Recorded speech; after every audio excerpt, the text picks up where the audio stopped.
खवातीन को बाख्तियार बनाने की गरज से आर्मी के 4 राष्ट्रीय राइफल की जानब से जम्मू कश्मीर के जिला डोडा के दूर दराज के इलाके की खवातीन के लिए विमेन एम्पावर सेंटर शुरू किया गया, जिसमें खवातीन को रिवायती कुलिनरी आर्ट्स खास तौर पर अचार बनाने के तरीके सिखाए जाएंगे, जिससे कि खवातीन को रोजी रोटी कमाने का मौका मिल सके। ताहम commanding officer 4RR colonel D Pandey ने कहा कि भद्रवाह के दूर दराज के इलाके के समाजी और माली तौर पर कमजोर तबके की खवातीन की मदद के मैं बहुत देर से बनाती थी। 20 साल की मैं यह काम करती थी। मैंने ट्रेनिंग भी की, तो मैं कहीं कहीं जाती थी ये अचार लेके, जहाँ फंक्शन होता था वहाँ जाती थी मैं। तो मेरे को मैं छोटा मोटा खर्चा मेरा घर का इससे निकलता था, तो मुझे मौका नहीं मिलता था। तो आज आर्मी वालों ने किसी से सुना कि वो अचार डालता है कोई, तो आर्मी वालों ने मेरे को ढूंढा, तो ढूंढ के मेरे को बुलाया। मैं इधर आ गई तो मैं इधर अचार बना रही है। मेरा अचार भी बिक रहा है और आर्मी वाले जो मसाला देते हैं, जो सब्ज़ी देते हैं, उसका भी अचार बनता है। इसमें बहुत फ़ायदा हो रहा है और मेरे को पेमेंट भी मिल रही है और मेरा घर का अचार भी बिक रहा है। आर्मी वालों को बहुत बहुत शुक्रिया, बहुत धन्यवाद उनकी, मैं उनकी शुक्रगुजार हूँ। वादी कश्मीर तक रेल से सफर करने का सयाहों का ख्वाब अब जल्दी ही पूरा हो जाएगा। रेलवे ने कश्मीर की हसीन वादियों तक रेल पहुंचाने की सभी रुकावटों को पार कर लिया है। चिनाब नदी पर बनाया जा रहा दुनिया का सबसे ऊंचा रेलवे पुल तमाम रुकावटों को पार करते हुए आधे से ज्यादा तैयार हो चुका है।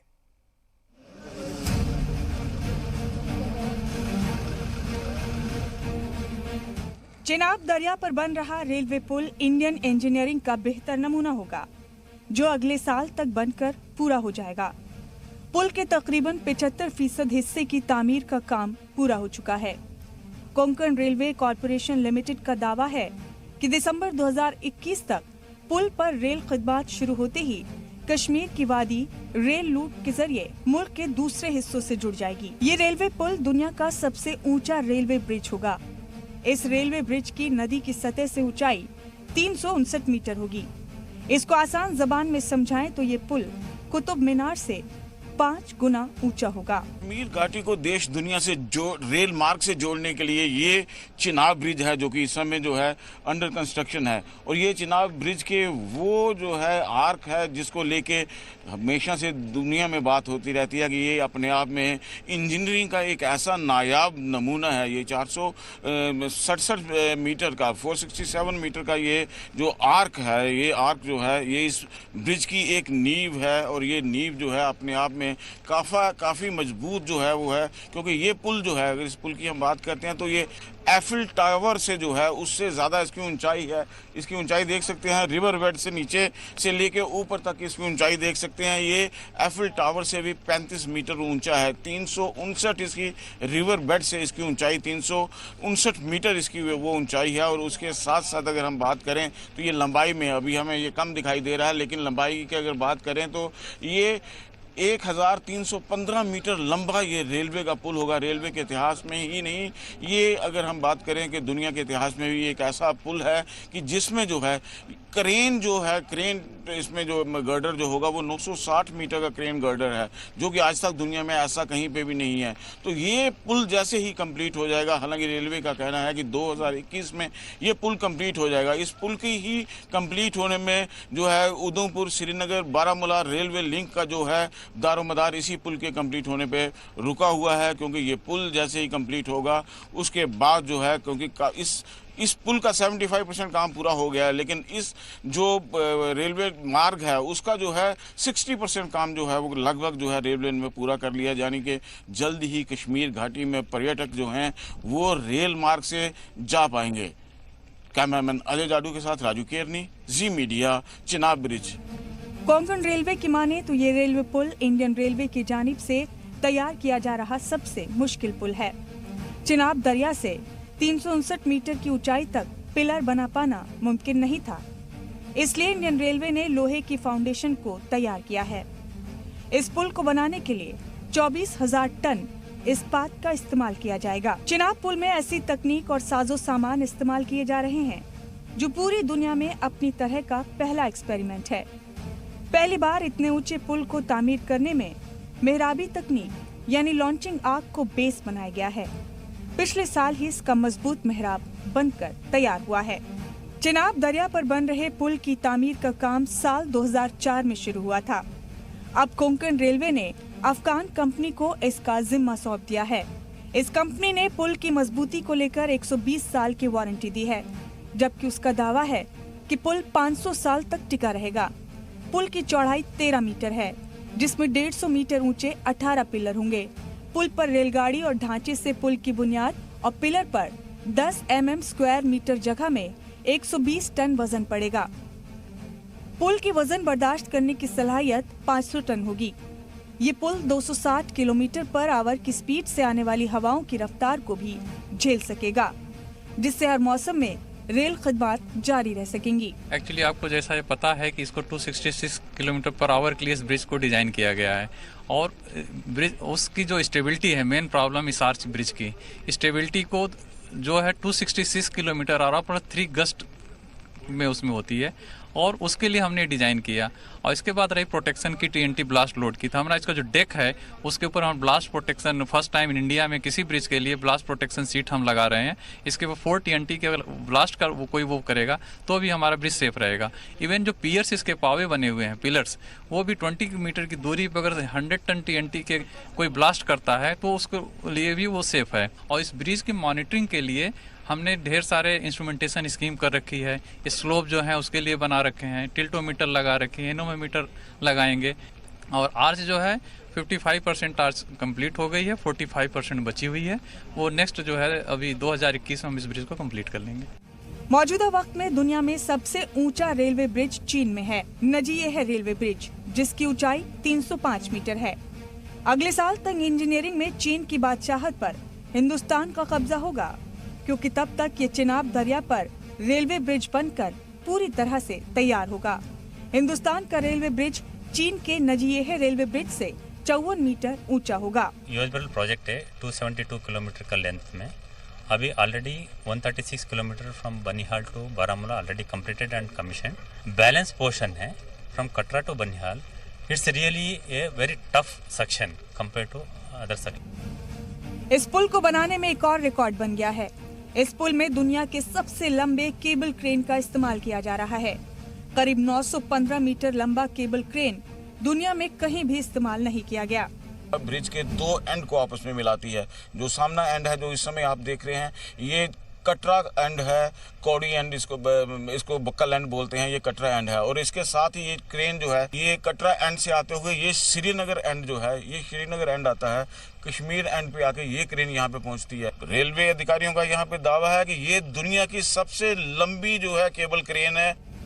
कश्मीर को मुल्क के बाकी हिस्से से रेल लाइन से जोड़ने के लिए 2003-2004 में इस प्रोजेक्ट का काम शुरू हुआ था। मोदी सरकार ने अपने पिछले मुद्दतकार में इस प्रोजेक्ट को नेशनल प्रोजेक्ट करार देकर काम में तेजी लाई। माना जा रहा है कि 2021 में रेलवे ब्रिज का काम पूरा हो जाएगा और मुल्क के लोग सबसे ऊंचे ब्रिज के रास्ते कश्मीर का दिलचस्प सफर कर सकेंगे। 55% कंप्लीट हो गई है, 45% बची है। पुल का काम अगर बाकी देखा जाए, ब्रिज का काम 75% लगभग कंप्लीट हो चुका है। टोटल अगर हम कहें कटरा से लेके बनिहाल तक का रेल लिंक जो है 111 किलोमीटर है, उसमें से जो कहा जाता है कि 70-75% काम पूरा हो गया है। यानी कि अगर हालात साजगार रहे तो 2022 तक ये जो बीच का जो एक लंबा जो एक रास्ता था, जो कि 111 किलोमीटर का, जिसको बनाने में इतने साल लगे, वो जल्दी ही पूरा हो जाएगा। और कश्मीर वासियों का ये सपना जो है, कश्मीर का जो सपना है ट्रेन के रास्ते पूरे देश के साथ जुड़ने का, वो जो है सच होता नजर आ रहा है। कैमरामैन अजय जाडू के साथ राजू केरनी, जी मीडिया, चिनाब ब्रिज। सलाम पर डोडा के जिला तरक्याती कमिश्नर अंग्रेज सिंह राणा ने रिबन काटकर CRF स्कीम के तहत तागूद वसदेवना रोड के तामीराती काम का आगाज किया। इस मौके पर DDC ने इलाके के लोगों को मुबारकबाद दी और कहा कि इस सड़क से मुसाफिरों को काफी फायदा होगा। उन्होंने मजीद कहा कि हुकूमत देही इलाकों में बेहतर रोड कनेक्टिविटी फराहम करने का पाबंद अहद है। उन्होंने सभी लोगों को इलाके की तरक्की के लिए मिलकर काम करने की अपील की और कहा कि मुतहरिक अंदाज में इंतजामिया का ताउन करें।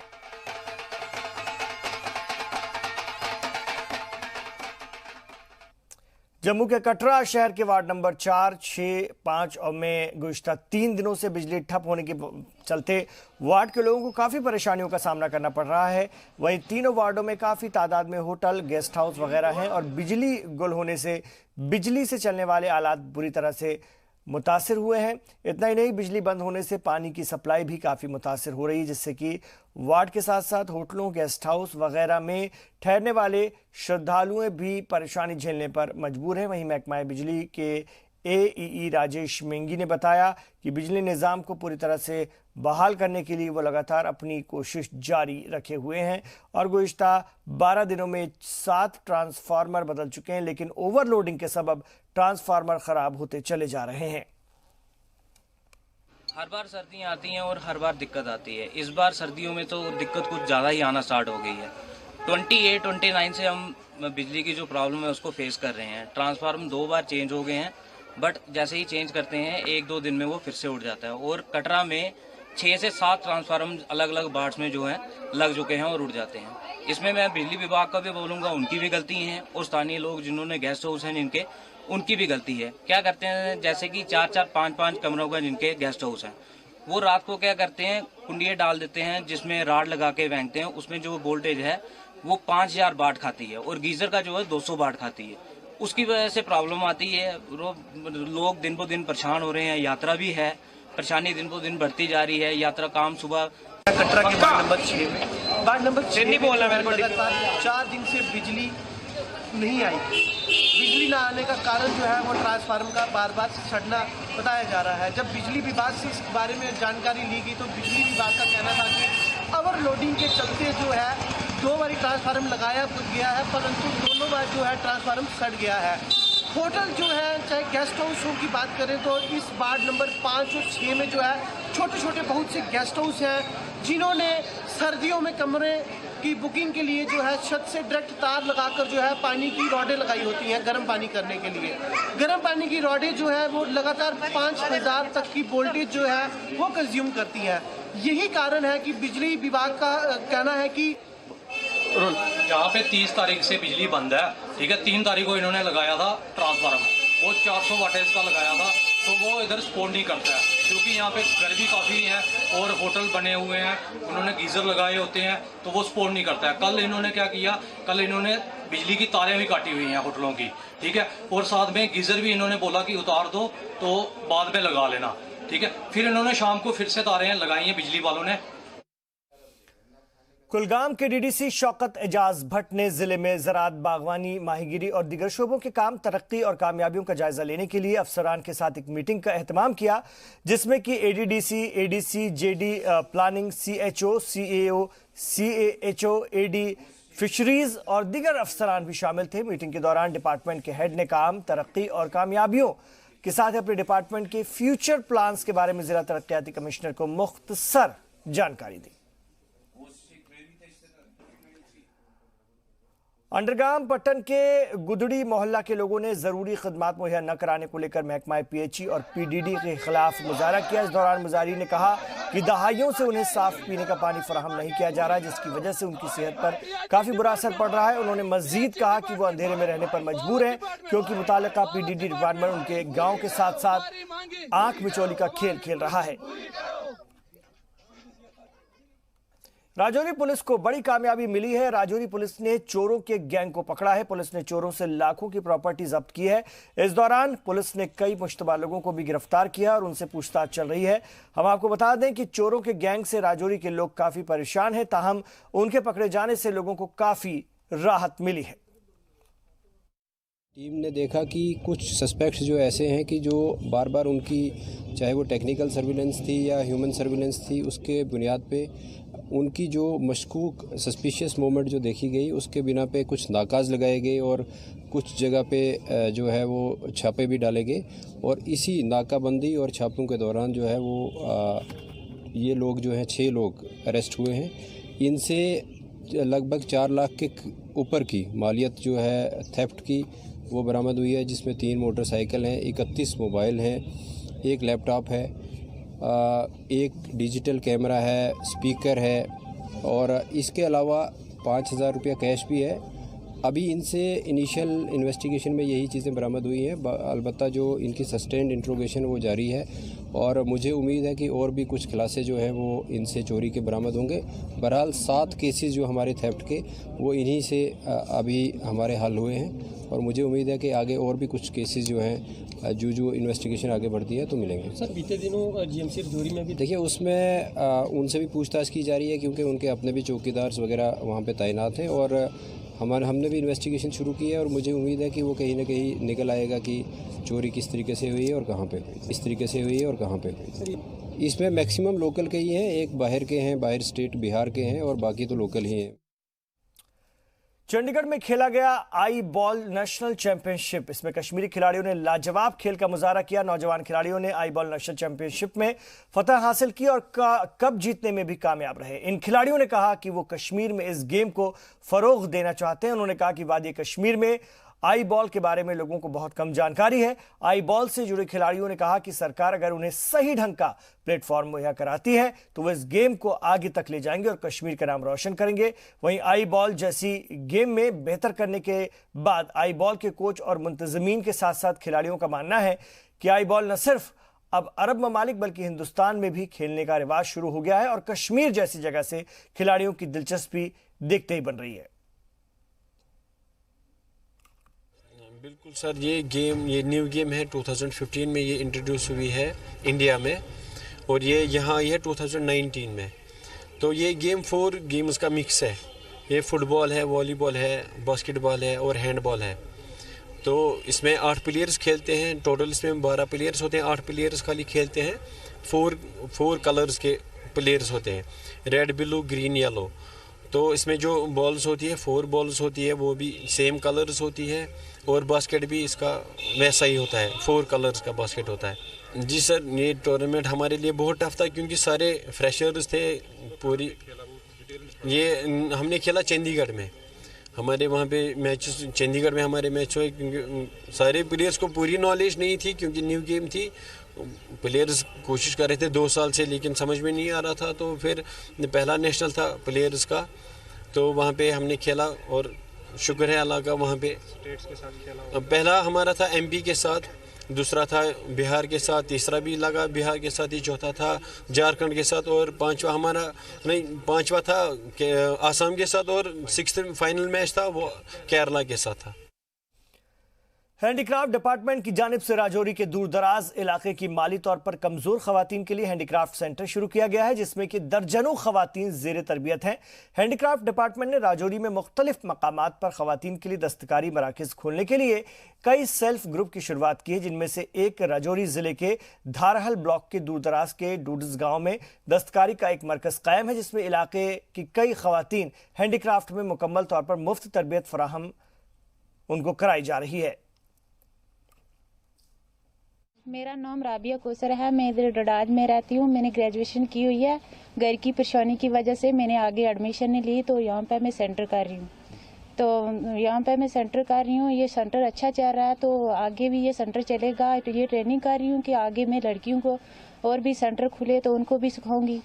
तो घर की परेशानी की वजह से मैं नहीं पढ़ सकी। हमारा इधर बैकवर्ड एरिया है, पहाड़ी इलाका है, तो सिटी दूर है हमारे से, तो हमें ये अच्छा है कि हम यहाँ पर ट्रेनिंग करें तो इसके आगे और भी कुछ सीखें और भी लड़कियों को सिखाएं। नसरीन अख्तर है, मैं इधर ही रहती हूँ डडाज में। तो हमें सब कुछ सिखा रहे हैं अच्छी तरीके से कि वो इतने दूर से आती हैं काम करने के लिए कि कुछ वो आती हैं डुडाज से और कुछ मुडून से, कुछ छलाल बगले से, कुछ टोपे से, अलग अलग वार्ड से आती हैं तो अपना काम करने के लिए। इसलिए इनका काम बहुत अच्छा चल रहा है। अपना कारोबार चलाएंगी तो और क्या करेंगे, सोसाइटी खोलेंगे